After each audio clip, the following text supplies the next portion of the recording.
जय हिंद। आज हम 69वीं बीपीसी में जो प्रश्न पूछा गया है उसका हम सॉल्यूशन लेकर आए हैं।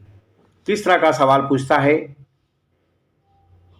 पहला सवाल है कि निम्नलिखित कथनों पर विचार कीजिए कि भारत में बाबर का जो आगमन हुआ उसका कारण क्या था।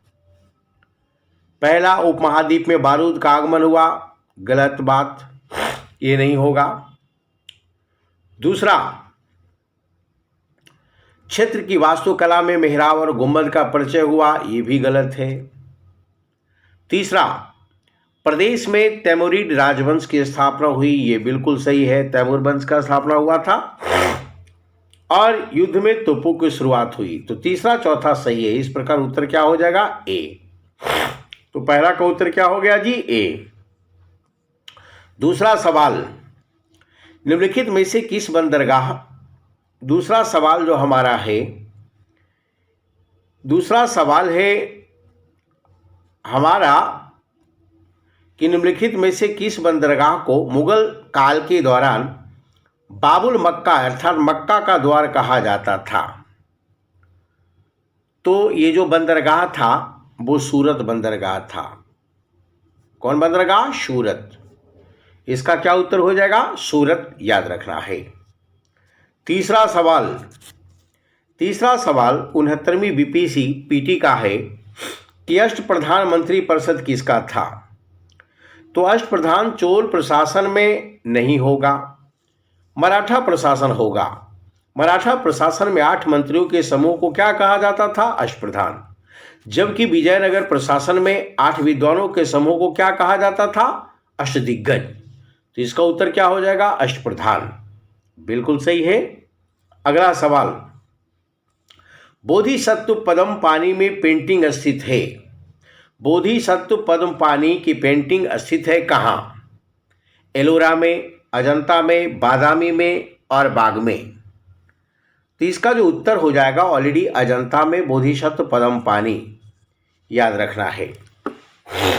इसका उत्तर क्या हो जाएगा? चौथा का बी। अगला सवाल है कि निम्नलिखित कथनों पर विचार कीजिए।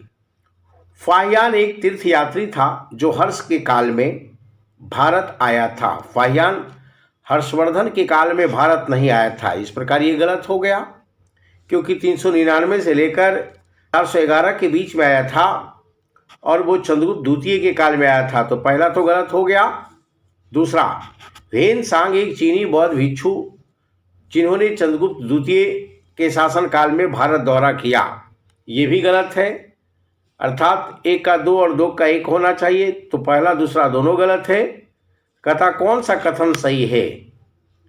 तो उपयुक्त में से कोई कथन सही नहीं है, याद रखना है। इसका उत्तर क्या हो जाएगा? डी। अगला सवाल जो हमारा है, अगला सवाल छठा सवाल है। छठा सवाल कहता है कि सुमेलित कीजिए। इधर 4 विद्वान है और चारों का ये रचना है। तो चरक का संबंध किससे है? चरक का संबंध किससे है? तो चरक का संबंध किससे है? चरक संहिता चिकित्सा से हो गया। विशाखा दत्त कौन था? तो ये नाटककार था।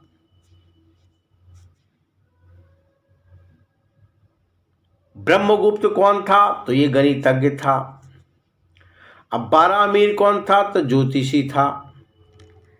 तो इस प्रकार इसका उत्तर कौन हो जाएगा?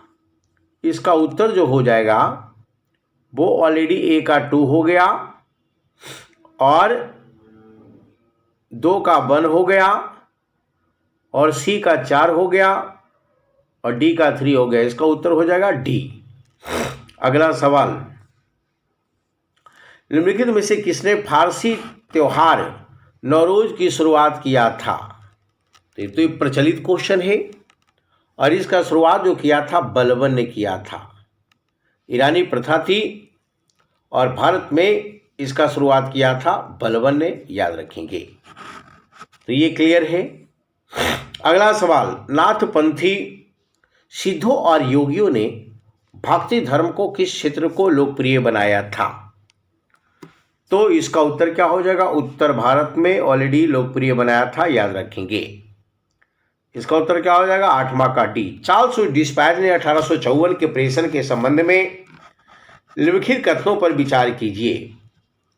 इसने उच्च अध्ययन के लिए शिक्षा के माध्यम के रूप में अंग्रेजी सिफारिश किया, बिल्कुल सही। और इसने महिला शिक्षा और वोकेशनल कोर्स पर विशेष ध्यान दिया, ये भी सही है। तो इसका उत्तर क्या हो जाएगा जी? इसका उत्तर हो जाएगा 9 का बी। चलो अगला सवाल, मैथिली भाषा के विकास में निम्नलिखित में से किसके शासनकाल के दौरान हुआ? मैथिली भाषा का विकास किसके शासनकाल के दौरान हुआ? तो ऑलरेडी इसका उत्तर कर्नाट वंश हो जाएगा, जिसकी राजधानी तिरहुत हुआ करती थी, उत्तर बिहार आज का है। और यहाँ मैथिली भाषा के विकास के लिए बहुत बढ़िया अवसर था। अगला सवाल अगली वीडियो में हम देखेंगे।